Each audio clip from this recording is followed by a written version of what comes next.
Hello बच्चों, आज हम लोग इस वीडियो में किसी भी दशमलव अंक को p बटा क्यू के रूप में व्यक्त करने के लिए सीखेंगे। यह वीडियो बच्चों आप लोगों के लिए मोस्ट इंपॉर्टेंट रहने वाला है, तो वीडियो को बहुत ध्यान से पूरे अंत तक जरूर देखें ताकि इस तरह के किसी भी सवालों को आप लोग आसानी से हल कर सकें। तो चलिए आते हैं बच्चों क्वेश्चन की ओर। क्वेश्चन में क्या लिखा हुआ है बच्चों? 0.6 और इसका ऊपर एक लकीर खींचा हुआ है, इसे क्या बोला जाता है? बार। इसे हम लोग बोलते हैं बार। मतलब क्वेश्चन में लिखा हुआ है 0.6 पे बार लगा हुआ है को p बटा क्यू मतलब परिमेय संख्या p बटा क्यू के रूप में व्यक्त कीजिए। क्या करना है? इसको p बटा क्यू के रूप में व्यक्त करना है। तो चलिए इसको हल करते हैं। तो कैसे करेंगे बच्चों इस तरह के क्वेश्चन को हल?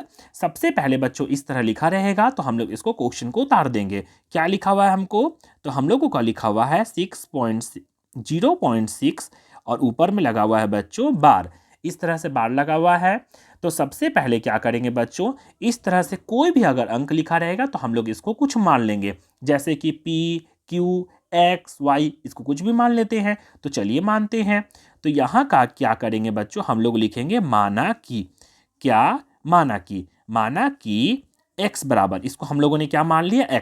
x बराबर 0.6 इस तरह से लिखें।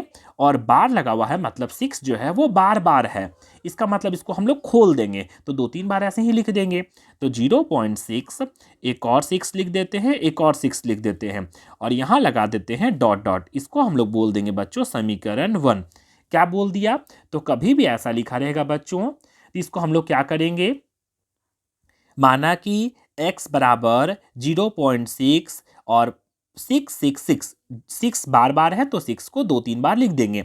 जैसे कि मान के चलिए यहाँ पर रहता 42 तो हम लोग 42 ऐसा करके लिखते हैं। तो इसको हम लोग ऐसे लिख दिए हैं और इसको बोल दिए हैं समीकरण 1। अब क्या करेंगे बच्चों, आप लोगों को देखना है कि अंक कितना अंक पे बार लगा हुआ है, कितना अंक पे। तो हम लोगों को जो है वो एक अंक पे बार लगा हुआ है। एक अंक पे बार लगा हुआ है तो यहाँ लिखेंगे 10। अगर 2 अंक पे बार लगा हुआ रहता, जैसे कि 2 अंक पे बार लगा रहता, तो हम लोग यहाँ लिखते हैं 100।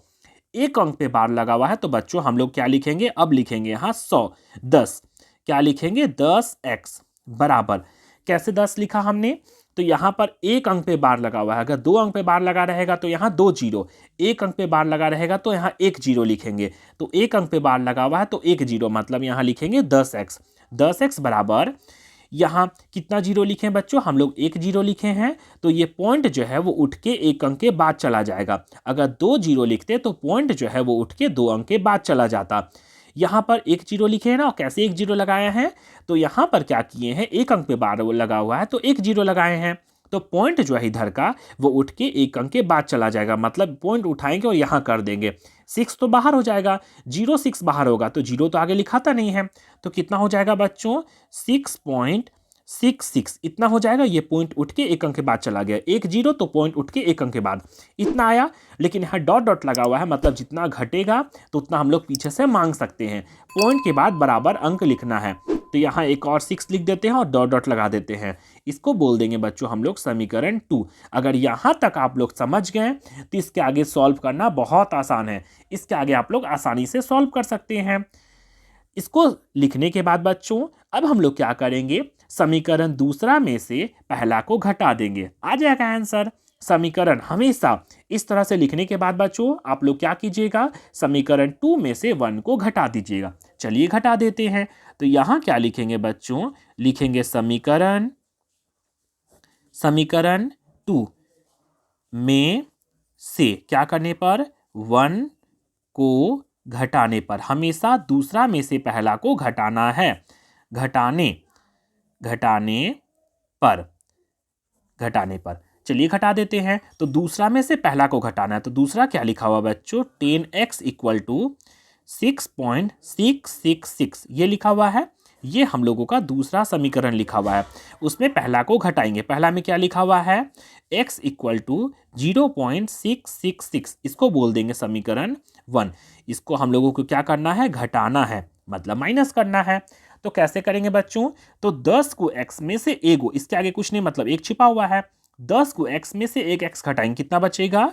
9x बराबर 6 में से 0 घटाएंगे बच्चों तो हो जाएगा 6.6 में से 6 घटाएंगे तो 0 0 0 ऐसा आ गया। अब इसको आगे कैसे सॉल्व करेंगे बच्चों, तो इसको हम लोग क्या लिखेंगे, 9x इक्वल टू 6। पॉइंट के बाद जीरो का वैल्यू नहीं रहता है तो ये खत्म हो गया। अब कैसे लाएंगे बच्चों, तो हम लोग क्या करेंगे, ये गुना में है 9 तो ये चला जाएगा भागा में, तो हो जाएगा x इक्वल टू 6/9। क्या किया मैंने, तो ये गुना में था तो इसको हम लोग भागा में भेज दिए। अब देखिए तो ये कटेगा क्या किसी का पहाड़ा से, हाँ कट जाएगा 3 से। 3 दूना 6 और 3 तिया 9। x बराबर कितना आया बच्चों, 2 आ गया 3। और हम लोग माने थे कि x इक्वल टू क्या माने थे, तो x इक्वल टू माने थे 0.666। और हमको ये क्वेश्चन दिया हुआ था, इसको क्या करने बोला था, p/q के रूप में लिखने बोला था, जो कि हम लोगों का आ गया। कितना आया, 2/3। तो लास्ट में जरूर लिखेंगे बच्चों अतः अतः अतः 0.6 उस पर बार लगा हुआ है, तो कितना आया हम लोगों का आंसर, तो हम लोगों का आंसर आया 2/3। ये रहा हम लोगों का करेक्ट आंसर। आज हम लोगों ने किसी भी दशमलव अंक को जिसके ऊपर बार लगा हुआ है उसको p/q के रूप में बदलने के लिए सीख गया। थोड़ा सा बच्चों बस आप लोगों को यहाँ पर ध्यान देना है कि कितना अंक पे बार लगा हुआ है, जितना अंक पे बार लगा हुआ है उतना यहाँ जीरो लगा देंगे और पॉइंट को उठा के उतना अंक के बात कर देंगे। जैसे कि मान के चलिए 6.7 पे बार लगा हुआ है, मतलब दोनों अंक पे बार लगा हुआ है, तो हम लोग यहाँ 2 जीरो लगाएंगे और पॉइंट को 2 अंक के बाद उठा के कर देंगे। और समीकरण 1 और 2 इसी तरह बनाएंगे, दूसरा में से पहला को घटाएंगे तो हम लोगों का आंसर आ जाएगा। इस तरह के और भी वीडियो पाने के लिए बच्चों मेरे चैनल जंगल जी के क्लासेस को लाइक शेयर और सब्सक्राइब जरूर करें।